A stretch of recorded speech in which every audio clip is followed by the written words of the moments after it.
Australia has had some pretty big election fights over the years, but will our next one go full-on nuclear? We've got to get serious about a new energy system as we decarbonise and modernise, and nuclear is a key part of that. The CSIRO has completely torpedoed this uncosted nuclear fantasy of Peter Dutton's. The battle lines have been drawn in the war between nuclear power and renewable energy. A 470 megawatt small modular reactor takes up 2 hectares. The equivalents in solar panels. All right, well, we could go into the details. The estimations are that it'll be 6 times more expensive than renewables. The PM today setting the agenda for the remainder of his term, saying the government will campaign against nuclear until the day Australia votes. The federal opposition has decided that, in their view, nuclear would be a better alternative than what the current government is proposing, and they will need to turn that into more than just a view, but into a real policy position between now and the next election. It's been almost 2 years since the opposition leader first kicked off the nuclear discussion, but the devil is in the details. And that's precisely what the PM says is missing. He needs to just say where they're going to be, who's going to pay for them, and how much they'll cost. You have a look at the communities where there is a high energy IQ. People are in favour because they understand that it's zero emissions, that it is latest generation. It comes as rumours swirl around whether Anthony Albanese will call an early election, when he still has more than a year left to do so. And while the PM has repeatedly said he wants the government to serve a full term, there are a few reasons he may decide not to. We have a fairly high interest rate situation at the moment. The government's plan had been to see inflation come down and see interest rate cuts before an election. If the government decides that those interest rate cuts are going to be delayed, it might be better off going earlier than going later. The impact of foreign influences could also play a role in his decision.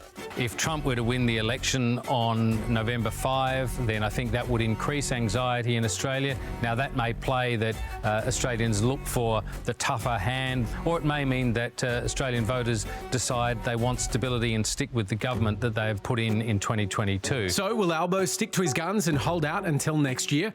And will the next campaign go totally nuclear?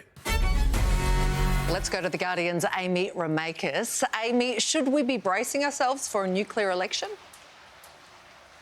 In Australian politics, you should always be bracing yourself for a nuclear election because we've been talking about this since the 1980s. And, I mean, the arguments haven't changed too much. By the time Australia actually built a nuclear reactor, even if we built a small modular reactor, this new technology that doesn't really exist outside of China or Russia, by the time we built it, it would be about 2040, by which case the cost of renewable power would be so low that the cost of nuclear power really wouldn't be worth it. If we were going to do this, we needed to do it about 20 years ago, and we didn't. We have heard all of those arguments many times, but on top of that, the transition to renewables is looking more expensive by the day and the week.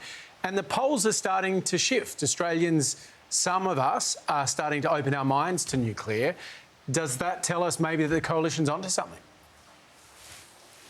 I think the polls are starting to shift because we keep talking about it being, you know, a cheaper source of zero carbon energy, in which case right now, yes, it is. But the reality is, as we move forward, it's not going to be the cheaper source of energy. And that is the argument that the scientists are making. It's also the argument that the market is making. I mean, the US were about to build a small modular reactor and then stopped just before they were about to start construction because the investors pulled out. So there really isn't the economic or the scientific argument to back this up, but it's a great distraction in Australian politics. Everybody wants cheaper bills, of course, and there would be people who would be pro this idea. But do you think that opinion would remain if a plant was going to be in their backyard?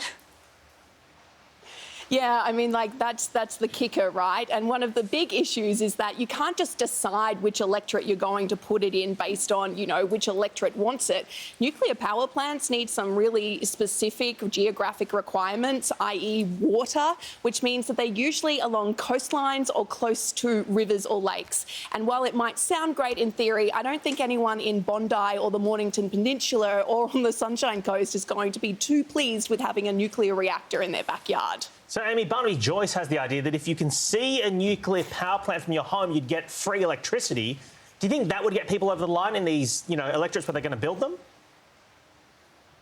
In that same interview that you're talking about there, he also gave his birth date and birth time, and I did his placement, and he's got a lot of Aries placements in there, which means he's just a ram at the gate when it comes to this sort of stuff. But the fallacy in this argument, that's just for my astrology girlies out there, the fallacy in this argument is if nuclear power is going to be so cheap that everyone's going to embrace it, why would you need free power since it's not going to matter that much?